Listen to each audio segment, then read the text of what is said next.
बिस्मिल्लाहिर्रहमानिर्रहीम। अस्सलाम वालेकुम व्यूअर्स, कैसे हैं आप? अल्लाह ताला आपको खुश रखे, आबाद रखे, आमीन। आज जी हम बना रहे हैं लाहौर की फ़ेमस मूंग दाल अंडा फ्राई। बहुत ही मज़े की ये बनती है। चलें इसको बनाना शुरू करते हैं। रेसिपी पसंद लाइक कर दीजिएगा। इसके लिए आधा कप हमने मूंग दाल लेनी है और इसको अच्छे से धो लेना है। आप चाहें तो 10 से 15 मिनट भिगो दें, वरना मूंग दाल जल्दी गल जाती है। मैं इसको ऐसे ही धोने के बाद बॉईल करने के लिए रख देती हूँ। दाल हमने अच्छे से धो ली। पानी हमने इतना डालना है कि हमें दाल गल जाए और ज़्यादा पानी हमें फेंकना भी ना पड़े, क्योंकि दाल जब बॉईल होगी तो अच्छे से इसका टेस्ट आ जाता है। मैं थोड़ी सी हल्दी डाल देती हूँ और इसको बॉईल होने के लिए छोड़ देते हैं। मूंग दाल को गलने में ज़्यादा टाइम नहीं लगता। आप देख रहे हैं ये अच्छे से फूल गई है। अब मैं इसको साइड पे करके इसको ढक्कन लगा देती हूँ। जैसे हम दम देते हैं तो उस तरह ये फिर इसका अभी भी पकने का प्रोसेस 5 मिनट और भी रहेगा और ये पानी बिल्कुल खुश्क हो जाएगा। इसके लिए हमने लोहे की कढ़ाई या फिर आप तवा भी ले सकते हैं, अगर कुकिंग वाला तवा आपके पास है। इसमें बहुत ही अच्छा टेस्ट आता है। आधा कप घी हमने डाला है, गर्म होने देते हैं। आधा टीस्पून जीरे का डाल देंगे। 1 टीस्पून अदरक का लहसुन डाल देंगे।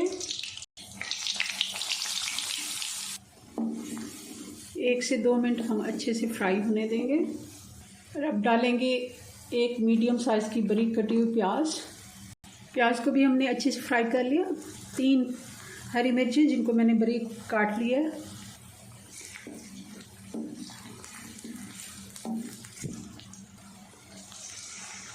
थोड़ा सा पानी मैंने डाल दिया ताकि हम मसाले डालें तो वो जले नहीं। अब इसमें डाल देते हैं मसाले। 1 टीस्पून धनिया पाउडर, 1 टीस्पून लाल मिर्च पाउडर, 1 टीस्पून नमक और आधा टीस्पून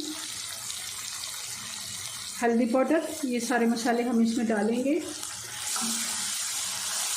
1 से 2 मिनट अच्छे से फ्राई करेंगे। और अब डालेंगे टमाटर। टमाटर मेरे फ्रीज़ हुए थे, इनको मैंने छील के अच्छे से कुंडी डंडे के साथ कूट लिया है। ये तकरीबन 2 टमाटर हैं। थोड़ा सा टमाटर ख़राब था, इसको 1.5 भी कह सकते हैं। अगर बड़े टमाटर हैं आप 1.5 टमाटर लीजिएगा। टमाटर अगर फ्रीज़ हुए होते हैं तो बहुत ही जल्दी से ये गल जाते हैं। ये देखें, ऐसा लग रहा है जैसे हमने इसमें प्योरी डाली है या फिर पेस्ट डाला है, मगर ऐसा कुछ नहीं है। अगर हम टमाटर फ्रीज़ करके शोरबे वाले सालन में या जल्दी जब हमें मसाला तैयार करना हो डालते हैं तो बहुत ही अच्छा टेस्ट भी आता है और जल्दी से ये फ्राई भी हो जाते हैं। अब मैं इसमें डाल दूँगी दाल जो हमने बॉईल करके रखी। आप देखें इसका कलर कितना प्यारा है। हमने हल्दी इसमें डाली है और पानी मैंने इतना ही डाला है कि 1 इंच ऊपर था और उसी में दाल गल के अब ये देखें ना, ये बिल्कुल मैश हुई है, मिक्स भी नहीं हुई, मगर खड़ा खड़ा दाना है और गली हुई भी बहुत ही अच्छी गली है। इसको आप दम लगा के थोड़ी देर के लिए छोड़ देते हैं तो ये अपने अंदर जैसे चावलों को दम आता है। अब इसमें गरम मसाला भी डाल देंगे, हरा धनिया भी डाल देंगे बारीक कटा हुआ। अब हम अंडे इसमें डालेंगे। मैं इसमें 3 अंडे डाल रही हूँ, आप जितने मर्ज़ी डाल लें। 4 भी डाल सकते हैं, 2 भी चाहें तो कम भी कर सकते हैं। 2 मिनट के लिए हम हल्का सा इसको पकने देंगे, फिर इसको मिक्स करेंगे। ज़रा सा हल्दियों अंडे की जो जर्दी है इसको तोड़ देते हैं ताकि ये भी मिक्स हो के इसमें। और ज़्यादा हमने अभी मिक्स नहीं करना, 2 मिनट के लिए हम इनको रेस्ट देंगे। 2 मिनट हो गए। अब हम इनको हल्के हाथ से मिक्स करेंगे अंडे को। इससे क्या होता है कि अंडे थोड़े से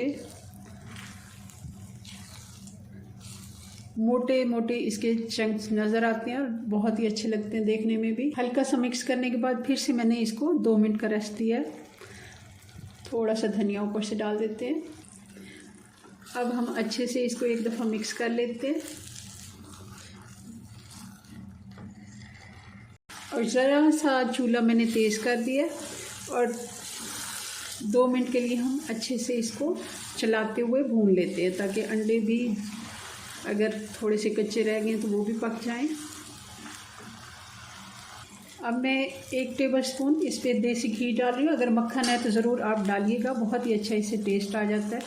चलें जी, चूल्हा बंद करते हैं और इसको डिश आउट करते हैं जी। तो ये हमारी मूंग दाल अंडा फ्राई की फ़ाइनल लुक बहुत ही मज़े की ये बनती है। ज़रूर आप इसे ट्राई कीजिएगा। आप इसको नाश्ते में भी खा सकते हैं और लंच में भी रोटी नान के साथ इसको बहुत ही मज़े की ये बनती है। ज़रूर आपने ट्राई करना है। चलें जी, अपनी दुआ में याद रखें। मिलते हैं नेक्स्ट वीडियो में नई रेसिपी के साथ। तब तक के लिए अल्लाह हाफिज़।